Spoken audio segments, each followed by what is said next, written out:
Je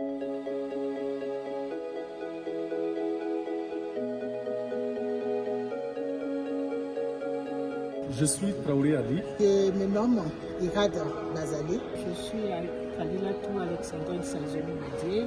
Je m'appelle Pierrot Kossia-Tioubé. Je suis ici grâce à IRDA et qui nous a permis d'assister à la 42e section du comité des experts africains sur le droit et le bien-être des enfants.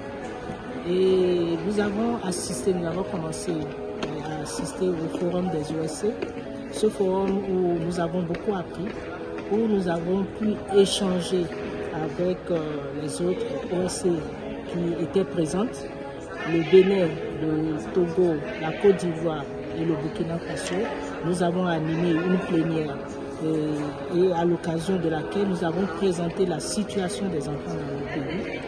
Cette participation nous a aussi permis de savoir qu'en tant qu'OSC, il est important de nous engager résolument, et cet engagement peut aussi se matérialiser par la recherche du statut d'observateur auprès du comité.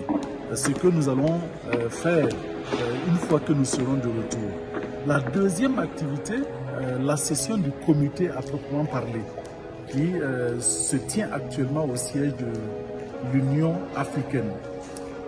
Au cours de cette session, nous avons appris à mieux connaître le comité, comment le comité travaille, comment en fait les États viennent présenter leur situation et sont évalués.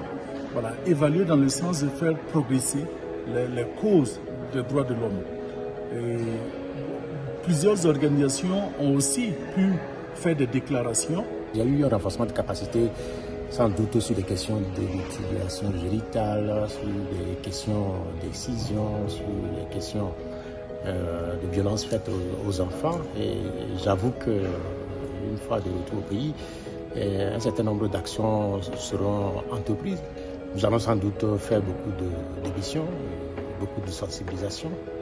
Nous allons également faire du plaidoyer sur quelque chose que j'ai découvert ici, le protocole consacré aux questions sociales en Afrique.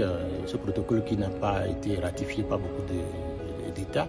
Ce qui me préoccupe également, c'est la question des enfants en conflit avec la loi. Après leur emprisonnement, qu'est-ce qui devient? Qu'est-ce qui est fait pour que ces enfants ne tombent pas dans la récidive? Mon expérience professionnelle montre que beaucoup de choses ne sont pas faites. Ces enfants reviennent très souvent à la prison. On a mis vraiment l'accent sur les mutilations génitales féminines, mettre l'accent aussi sur la santé sexuelle et reproductive, parce qu'il y a tellement de cas de grossesse qui malheureusement les parents aujourd'hui trouvent encore que les enfants sont petits, pour ne pas leur parler de ça à bas âge. Or malheureusement, la meilleure manière de ne pas apprendre aux enfants font que ceux-ci eux-mêmes là se permettent d'aller auprès de leurs amis pour être mal informés. Or si c'est une responsabilité de nos gouvernants, une responsabilité de nos parents, ça pourra vraiment réduire les risques. Je tiens à remercier l'IRDA, surtout de nous avoir donné cette opportunité. IRDA aussi nous a permis de rencontrer des gens venant de partout, et nous nous engageons à maintenir ce dialogue, ce partenariat fructueux avec toutes ces compétences, toutes ces expertises. Je vous remercie.